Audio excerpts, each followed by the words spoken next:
producir bananos más baratos en Colombia con el apoyo de las autodefensas. Chiquita Brands aceptó los cargos por terrorismo, por financiación de organización terrorista. Como Chiquita Brands, entre 1997 y 2004, realizó toda una serie de actividades en la costa sobre las cuales nos va a hablar Ignacio, que es lo que la tienen en este momento en un juicio que acaba de terminar la parte sustantiva y va a producir resultados muy pronto. Eso es lo que quiero que nos cuente Ignacio. ¿De qué se trata el juicio? ¿De qué acusan a la Chiquita Brands? ¿Y en qué momento podremos saber qué sentencia se produce?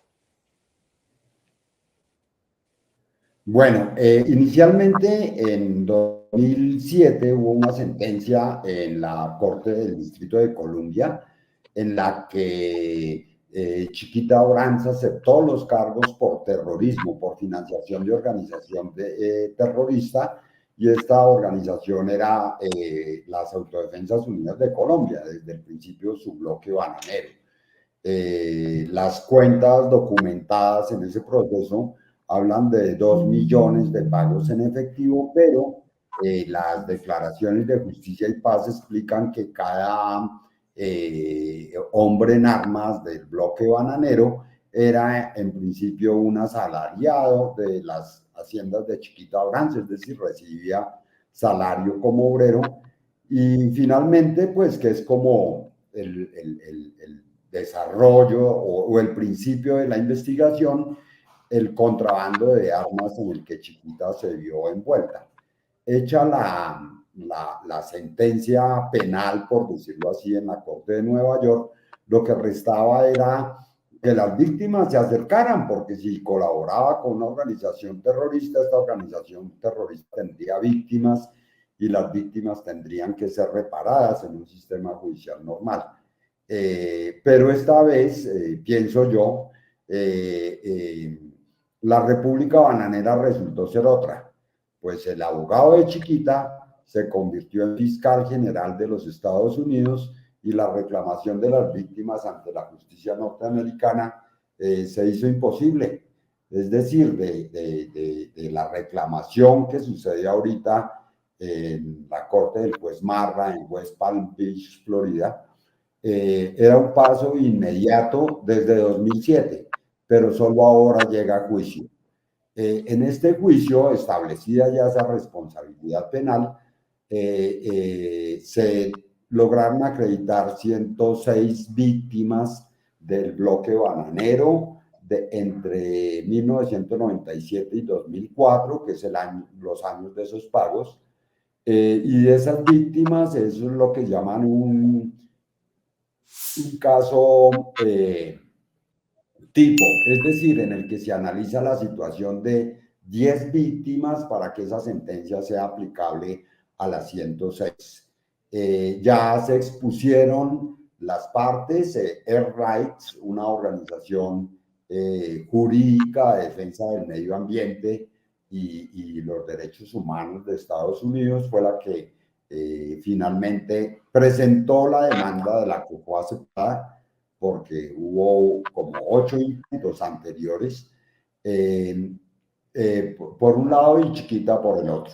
Ambos expusieron sus argumentos, llevaron sus testigos, Colombia llevó testimonios trasladados, llevó el testimonio en vivo de Raúl Hasbún, alias Pedronito, dirigente bananero y dirigente fundador del bloque bananero, quien habló de la relación entre ellos, y Chiquita Brands llevó la confesión paga de 2 generales colombianos, de sus propios ejecutivos, y un testimonio que yo he considerado central, que es el de un ejecutivo que era el vicepresidente de abastecimiento del mercado de Estados Unidos para Chiquita, se llama Charles Dennis Kaiser, y en Colombia el presidente de Banadex, que era la filial de Chiquita, que está metida pues en todo el rollo del descubrimiento del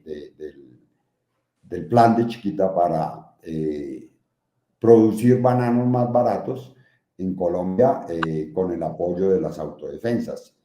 Los alegatos de conclusión se presentaron el viernes pasado. Se esperaba que ese mismo viernes hubiera veredicto, pero el jurado no lo dio y está citado para mañana a las 9 de la mañana a pronunciar su veredicto sobre responsabilidad o no de Chiquita frente a las afectaciones de las 106 víctimas, mañana a las 9 de la mañana en West Palm Beach. Yo quiero que Nacho nos cuente además cómo llegó él a... Ay, perdón, Dani, ibas a decir algo. No, bueno, muy rápidamente, Nacho, anticipándose un poco a la decisión que cree que vaya a pasar mañana, usted que conoce tanto el caso. Yo creo que es fácil que por algún tecnicismo o por la emocionalidad típica con la que se hablan los jurados en Estados Unidos, pueda haber un fallo adverso, es decir, un fallo favorable para Chiquita. Esa es una de las posibilidades.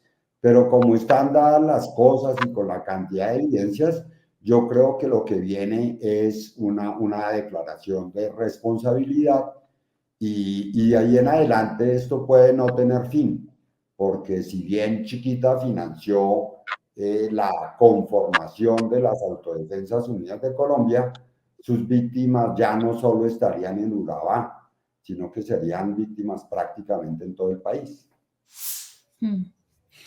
Nacho, cuéntenos cómo llegó usted a este tema. Es que el tema se desarrolla un poco a partir de la investigación. En 1998 yo fui invitado a la reunión del IRE en Estados Unidos, de la Investigative Reporters and Editors Association de Estados Unidos, a hablar sobre seguridad de periodistas. No obstante, el tema de la seguridad de periodistas quedó como en segundo plano, porque todo el mundo estaba hablando de un señor llamado Mike Gallagher, que había interceptado, es decir, que se había puesto a tomar cervezas con un abogado echado de Chiquita, y el abogado entre sus cosas le dijo que los tontos ejecutivos de Chiquita no habían cambiado las claves de su correo telefónico y que siempre era el mismo número de la extensión. Entonces Gallagher se fue y se pasó noches y noches en el Cincinnati Enquirer sacando mensajes y grabándolos con una grabadora de mano. E hizo una publicación. A los 8 días de esa publicación, los abogados del grupo Gannett, dueño del Cincinnati Enquirer y de Chiquita, llegaron a un acuerdo en el que el periódico le iba a pagar por haber violado la intimidad de sus conversaciones, lo cual está contemplado en la ley, el periodista perseguido por el FBI, y digamos que su publicación estaba satanizada en ese momento. No obstante, hablaba concretamente de un soborno en Colombia, un soborno a funcionarios de la DIAN, para que les acreditaran un puerto, un soborno que se dio en 2 pagos. Yo me vine con una copia, en esa época fotocopia, del artículo a ver qué pasaba. Mi escritorio quedaba junto al de, como a 3 escritorios del que había abandonado García Márquez, el famoso de su fotografía con medias de lana, con los pies encima del escritorio, fumando y hablando por teléfono. Y ese era como un monumento que había en el espectador, pero al mismo tiempo como también la cara de Gabo diciéndole, ¿qué hubo, hermano? ¿Qué pasó? Yo empecé lo de la bananera y usted no va a seguir. Entonces me tocó. Efectivamente encontré que la DIAN primero le había negado un puerto antes del primer pago y poco antes del segundo pago le había autorizado una zona franca. Esa comunicación se daba entre Charles Kaiser, el que había mencionado antes, y Robert Olson, el jefe del Comité de Auditoría de Chiquita y miembro de su junta directiva, porque la SEC estaba haciendo preguntas sobre unas cuentas de Chiquita, una cuenta que se llamaba Donación Marina en Turbo. Y eso era parte de un proceso de colaboración que tenía con el Departamento de Justicia, al que había resuelto exhibirle sus cuentas clasificadas, es decir, sus pagos semi-ilegales, los permitidos por el Foreign Corrupt Practices Act o Ley RICO. Y en ese examen era que se daban estas explicaciones. Entonces, cuando en 2001 se declaró la guerra al terrorismo y las autodefensas fueron declaradas una organización terrorista, el caso estaba por ser cerrado en el Departamento de Justicia y finalmente en la Secretaría de Justicia de John Ashcroft se logró un primer acuerdo en el que la Comisión de Valores sancionaba a la filial de Chiquita, Banadex, con una multa por el cargo de soborno, por un cargo criminal, por haber pagado el soborno para obtener el puerto en Colombia. Pero esto es en octubre de 2001. Ya en enero de 2002 o diciembre de 2001, Carlos Castaño le da una entrevista al Tiempo y dice que introdujo un cargamento de armas, el más grande en la historia del país, por Urabá. Y como yo ya conocía el caso, me quedaba prácticamente obvio deducir que el único puerto apto para descargar armas en Urabá era el de Chiquita.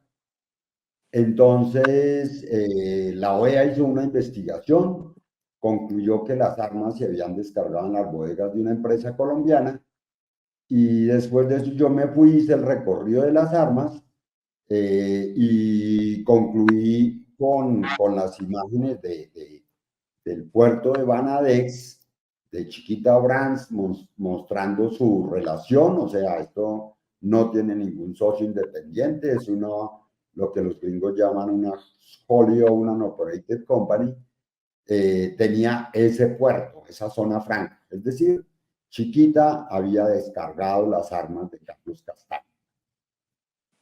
Eso generó una protesta inicial de Chiquita. Chiquita trató de demandarme, de hacerme silenciar por la vía jurídica, pero dentro del análisis de esa acción jurídica decidieron mejor ir al Departamento de Estado y entregar la documentación, y así fue como empezó el segundo cargo criminal, que ya es la colaboración con organizaciones terroristas para Chiquita, que es el que concluye en 2007 y el que tendría las víctimas derivadas, en este caso en la corte del juez Marra.